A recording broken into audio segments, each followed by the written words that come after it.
엘리야는 기도의 응답 그 이후에 무너졌습니다. 엘리야는 영적 전쟁에서 승리한 이후에 영적 침체에 빠졌습니다.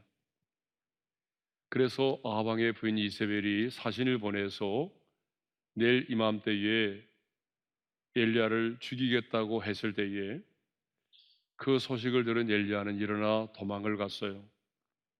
그리고 광야로 들어가서 로뎀 나무 아래에서 자신의 신세를 한탄하며 죽기를 구하였습니다.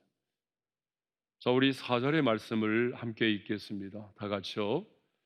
자기 자신은 광야로 들어가 하루길쯤 가서 한 로뎀 나무 아래에 앉아서 자기가 죽기를 원하여 이르되 여호와여 넉넉하오니 지금 내 생명을 거두시옵소서. 나는 내 조상들보다 낫지 못하니이다.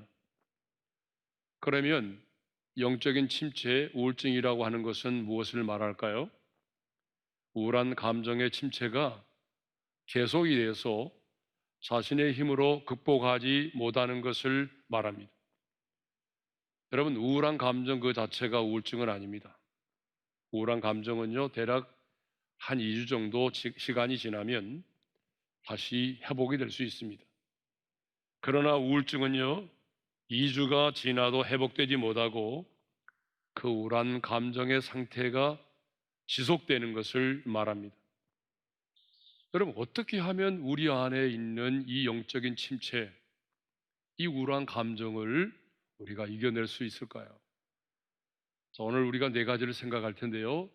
그 첫째는 바로 하나님의 사랑을 확신하라고 하는 것입니다. 엘리야가 로뎀 나무 아래에 누워서 자신의 신세를 한탄하며 죽기를 구하고 있을 때에 하나님은요, 천사를 그에게 보내셨습니다. 그리고 그 엘리야를 어루만져 주셨어요. 자, 우리 5절의 말씀인데 함께 읽겠습니다. 다 같이요.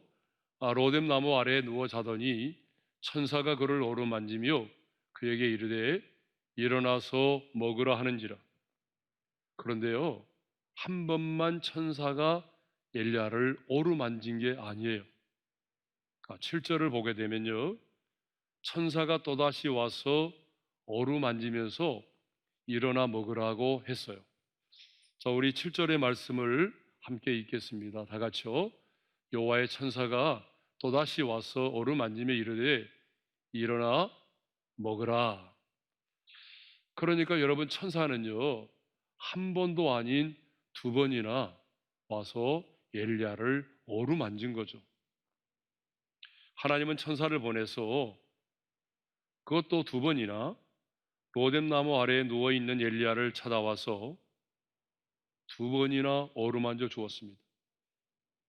왜 하나님은 로뎀 나무 아래에 누워 있는 엘리야에게 천사를 두 번이나 보내서 어루만져 주도록 했을까요? 그것은 하나님의 사랑을 느끼고 경험하도록 하기 위해서입니다. 엘리야야, 나는 너를 사랑해. 나는 너를 포기한 적이 없어. 나는 네가 갈멜산의 영적인 전쟁에서 승리할 때나 지금 로데나무 아래 누워있는 지금이나 변함없이 너를 사랑해. 이렇게 하나님께서 천사를 보내요 두 번이나 엘리야를 어루만지셨다고 하는 것은요, 하나님께서 엘리야를 그만큼 포기하지 않고 사랑하셨다는 것입니다. 여러분, 왜 많은 사람들이 영적인 침체에 빠지고 우울한 감정에 사로잡힙니까? 하나님이 나를 사랑하지 않는다고 생각하기 때문입니다. 아니, 누구도 나를 사랑하지 않는다고 생각하기 때문입니다. 아니, 자기 자신은요, 너무나 비참하고 그리고 너무나 더럽혀져 있기 때문에 하나님의 사랑을 받을 만한 자격이 없다라고 생각하기 때문입니다. 하지만 하나님은 그런 당신을 사랑하십니다.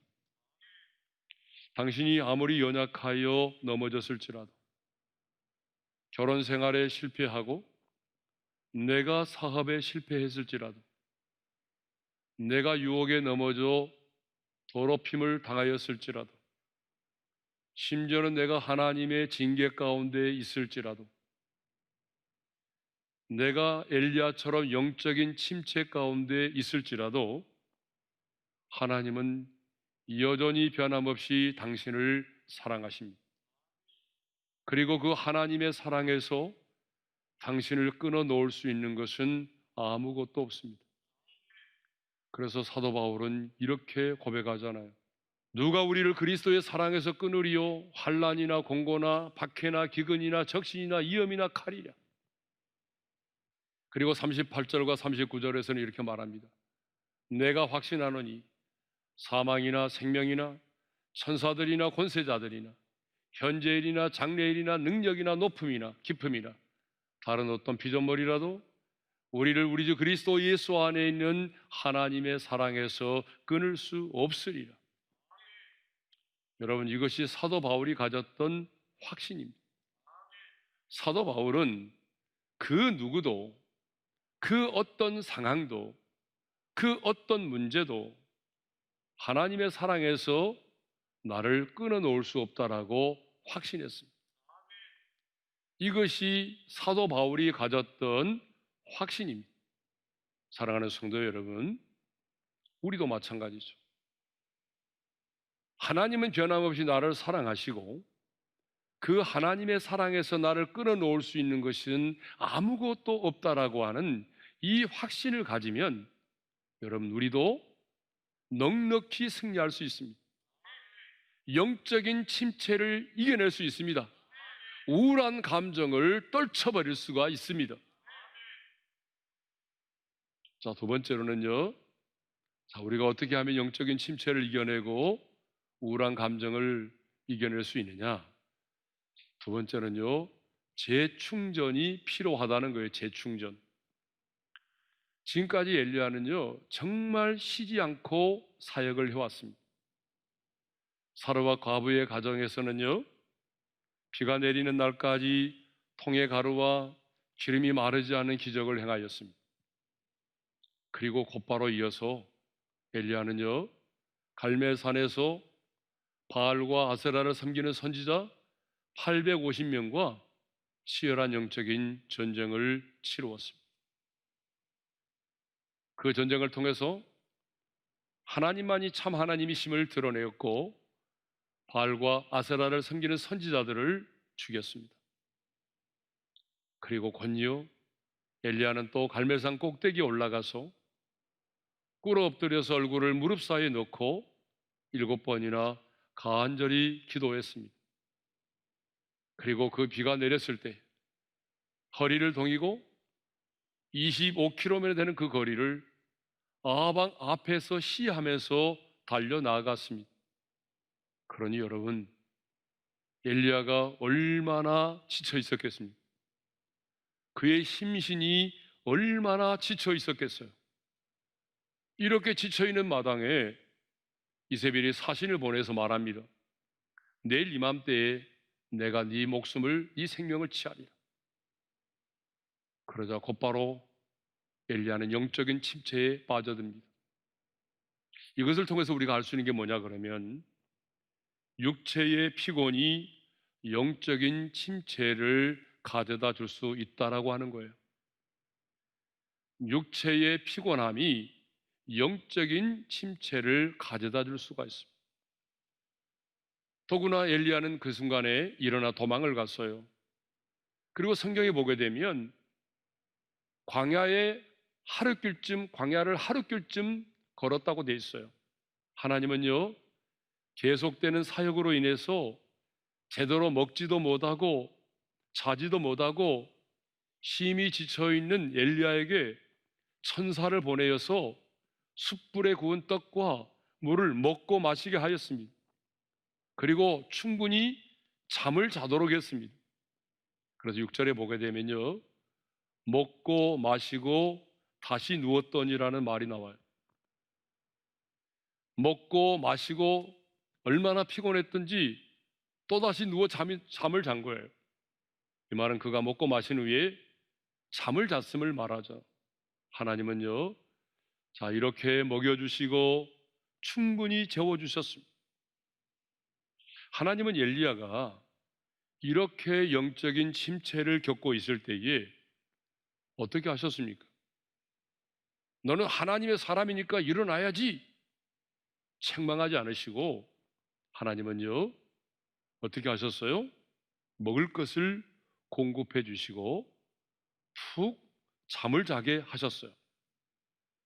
먹을 것을 공급해 주고 잠을 자게 했어요. 쉼을 얻게 했어요. 그리고 다시 그 음식물에 힘을 의지하여 일어나 걷게 했던 것입니다. 그러므로 여러분, 잘 쉬는 것도 굉장히 중요합니다. 여러분, 육체가 탈진되면요, 우울증으로 이어질 가능성이 굉장히 많습니다.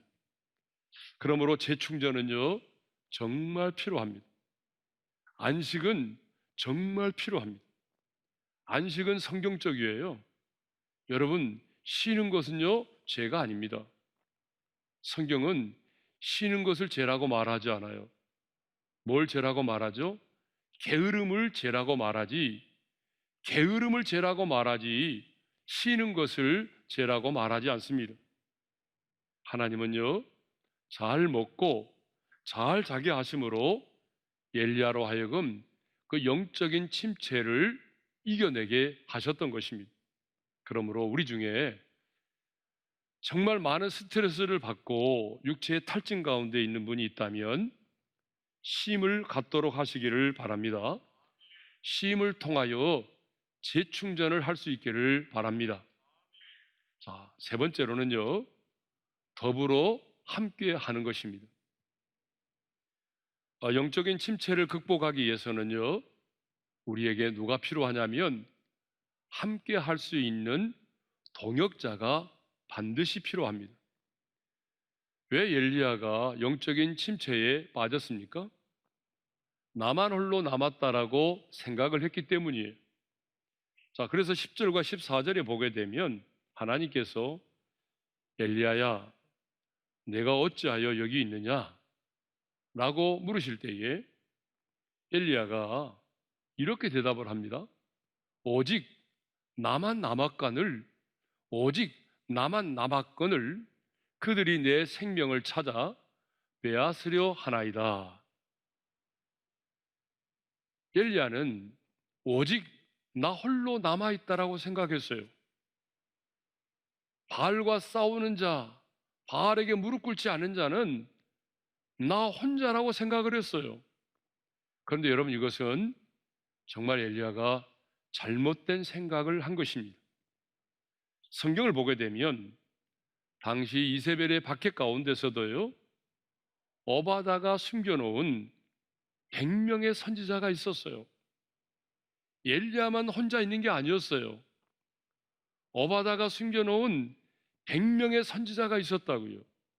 그리고 18절에 보게 되면 바알에게 무릎 꿇지 않는 7,000명의 순결한 사람들이 있었어요. 우리 18절의 말씀을 함께 읽겠습니다. 다 같이요. 그러나 내가 이스라엘 가운데 7,000명을 남기리니 다 바알에게 무릎을 꿇지 아니하고 다 바알에게 입맞추지 아니한 자니라. 엘리야는 나 홀로 나만 남았다고 생각을 했습니다. 그런데 아니었어요. 또 다른 사람들이 있었던 거죠. 여러분, 왜 많은 사람들이 영적인 침체에 빠집니까? 왜 많은 사람들이 우울증에 걸립니까? 나만 홀로라는 생각을 갖고 있기 때문에 그래요. 누구도 나를 도와주는 사람이 없고, 함께 해주는 사람이 없고, 자기를 알아주는 사람도 없고, 자기를 이해해주는 사람도 없다라고 생각하기 때문입니다. 언제나 나만 이런 고통을 당하고 나만 이런 어려움을 당한다고 생각하기 때문입니다. 그러므로 여러분, 영적인 침체를 극복하려면 나만 홀로라고 하는 생각을 버려야 됩니다. 그런데 엘리야는요, 이세벨이 자신을 죽이려 한다는 소식을 들었을 때에 어떻게 반응했나요? 자기 자신은 광야로 들어가 그랬죠. 사람이 아무도 없는 광야로 들어갔습니다. 자, 우리 하나님이 이 세상을 창조하시고 이렇게 말씀하셨어요. 하나님 보시기에 참 좋았더라. 그런데 하나님이 보시기에 좋지 못한 것이 하나 있었습니다. 여러분, 그게 뭐죠? 아담이 홀로 독초하는 것이었어요. 이것을 보게 되면 우리 하나님은 외로움과 고독을 싫어하십니다. 하나님의 형상대로 지음받은 우리 인간들이 이 땅을 살아가면서 외로움과 고독 속에 살아가는 것 주님은 정말 싫어하십니다. 하나님은 저와 여러분이 외로움과 고독 속에 인생을 살기를 원하지 않으세요. 이것은 하나님 보시기에도 좋지 않아요. 그러므로 여러분, 힘들고 어려운 일을 만났을 때 스스로 광야로 들어가지 마세요. 아무도 없는, 아무도 내 곁에 없는 그 인생의 광야로 들어가지 마세요. 그럼 어떻게 해야 되죠? 힘들고 어려울 때에 여러분의 의지를 동원해서라도 믿음의 동역자를 찾으십시오. 믿음의 사람들을 찾으십시오. 그리고 공동체 안으로 들어오십시오. 여러분, 공동체 안에서 더불어 함께 하십시오. 오늘 우리 중에 나만 홀로라고 하는 그 애로운 생각에 인생의 로뎀나무 아래에 앉아서 신세를 한탄하며 스스로 죽기를 구하는 사람이 있습니까? 반드시 기억하십시오. 당신은 결코 혼자가 아닙니다. 세상의 모든 사람이 당신을 버렸을지라도 하나님은 당신을 버리지 않으시고 하나님은 당신과 함께 하십니다. 그러므로 우리가 늘 즐겨 부르는 그 찬양의 가사처럼 왜 나만 겪는 고난이냐고 불평하지 마십시오. 고난의 뒤편에서 주님이 주실 축복을 미리 보면서 감사하시기를 바랍니다. 너무 견디기 힘든 지금 이 순간에도 주님이 나를 위하여 일하고 계심을 믿으시기를 바랍니다. 그리고 남들은 지쳐 앉아 있을지라도 당신만은 반드시 일어서기를 바랍니다. 당신은 결코 혼자가 아닙니다. 하나님의 가족 공동체 안에서 믿음의 동역자를 만들어 가십시오. 함께 더불어 사랑을 나누십시오. 마지막 네 번째입니다. 자, 우리가 어떻게 하면 영적인 침체를 이겨내고 우울한 감정을 떨쳐버릴 수 있을까요? 자, 마지막 네 번째는요, 바로 사명을 회복하는 것입니다. 엘리야는 이세벨이 사신을 보내어 죽이겠다고 했을 때에 자신의 생명을 위해서 일어나 도망을 갔습니다. 그런데 어디로 도망을 갔다고 말하고 있어요? 3절을 보게 되면요, 유다에 속한 브엘세바로 갔다고 돼 있어요. 유다 땅 브엘세바로 간 거예요. 그리고 거기서 사한을 머무르게 한 다음에 4절을 보게 되면 광야로 하루길쯤 들어가서 한 로뎀나무 아래에 누워서 자신의 신세를 한탄하며 죽기를 구하였습니다. 그러면 여러분, 왜 엘리야는 이세벨이 자신을 죽이려고 할 때에 유다에 속한 브엘세바로 갔을까요? 아니, 하나님의 말씀을 선포해야 될 선지자가 하나님의 말씀을 선포해도 아무도 들어줄 사람이 없는 왜 광야로 나갔을까요? 그것은 엘리야가 하나님께서 자신에게 맡겨주신 사명을 포기했기 때문입니다. 많은 사람들이 자기 자신의 소명을 잃어버린 순간, 소명을 잃고 사명을 포기하는 순간 영적인 침체를 겪습니다. 하지만 자신이 해야 될 일이 남아있다고 생각하는 사람, 하나님이 주신 소명을 따라 열심히 사는 사람은요, 우울한 감정에 사로잡히지 않습니다. 왜냐하면 우울한 감정에 사로잡힐 시간의 여유도 없어요. 그러므로 지금 내가 뭔가를 할 수 있다는 것, 내가 복음을 위해서 하나님의 나라를 위해서 충성하고 헌신할 수 있다는 것, 여러분 우리는 그것만으로도 감사해야 돼요. 예? 왜 나에게는 이렇게 일이 많은가? 일이 많다라고 생각하기 전에 내가 오늘 주를 위해서 하나님의 나라를 위해서 충성하고 헌신할 수 있다는 것, 내가 쓰임받을 수 있다는 것만으로도 우리는 감사해야 돼요. 디모데가 그랬어요. 그래서 디모데는요, 디모데전서 1장 12절에 보게 되면 이렇게 말하고 있어요. 읽겠습니다. 다 같이요. 나를 능하게 하신 그리스도 예수 우리 주께 내가 감사함은 나를 충성되이 여겨 내게 직분을 맡기심이니. 로뎀나무 아래 누워서 자신의 신세를 한탄하며 죽기를 구하였던 엘리야는 하나님께서 천사를 통하여 자신을 어루만져 주시고 또 친히 준비하신 구운 떡과 물을 먹고 마시게 하심으로 힘을 얻어가지고 하나님의 산 호렙에 이르게 됐어요.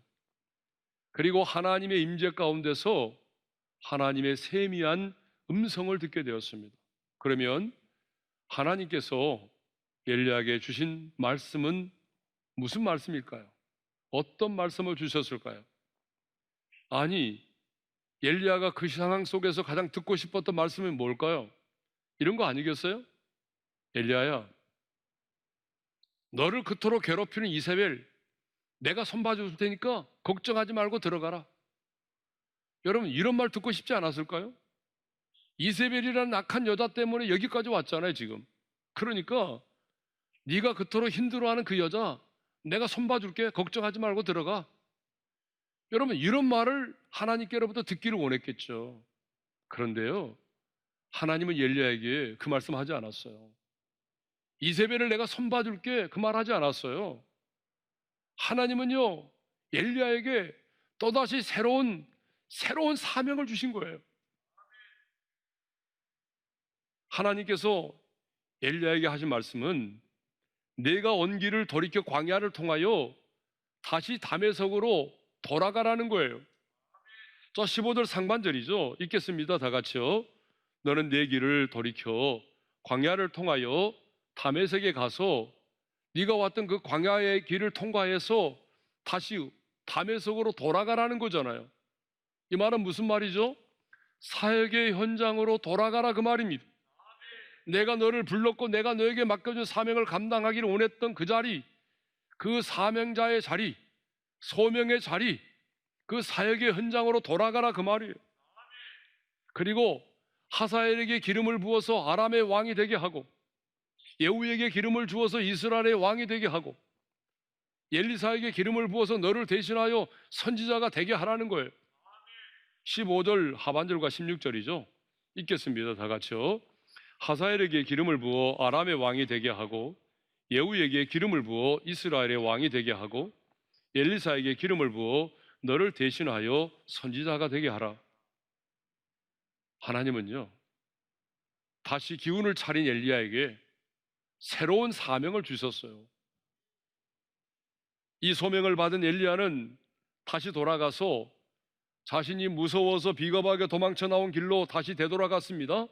그리고 하나님께서 말씀하신 대로 저 바알 숭배의 본거지인 아람 나라의 왕을 패하고 하사엘을 왕으로 세웠습니다. 이스라엘의 아합왕을 패하고 예후를 새로운 왕으로 세웠습니다.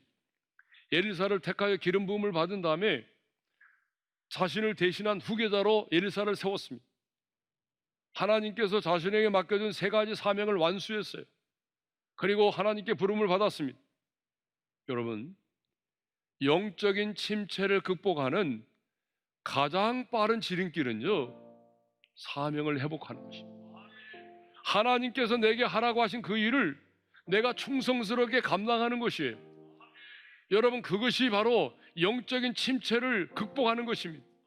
우울한 감정을 떨쳐내는 것입니다.